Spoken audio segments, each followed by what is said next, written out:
সকল কোটা আন্দোলনের ছাত্র ভাইদের জানাচ্ছি অভিনন্দন ও শুভেচ্ছা। যে ছাত্র ভাই না থাকলে, আবু সাঈদের মতন লোক না থাকলে এদেশ স্বাধীন হতো না। আবু সাঈদের মতন এদেশে লোক না থাকলে এই শেখ হাসিনার পতনও হতো না। আবু সাঈদ নিজের প্রাণ দিয়ে এই দেশ স্বাধীন করে গেছে। জয় আবু সাঈদ, জয় কোটা আন্দোলন, জয় ছাত্র ভাইদের জয়।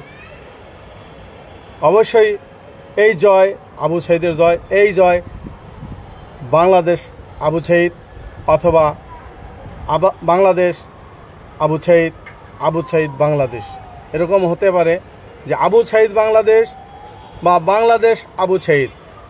হয়তো আমরা এরকম একটা স্লোগান দিতে পারি বা এরকম একটা স্লোগান আমরা তৈরি করতে পারি। ঠিক আছে বন্ধুরা, তো ভালো থাকেন, বেশি বেশি করে লাইক করে কমেন্ট করে সবাইকে পৌঁছে দেন। ধন্যবাদ।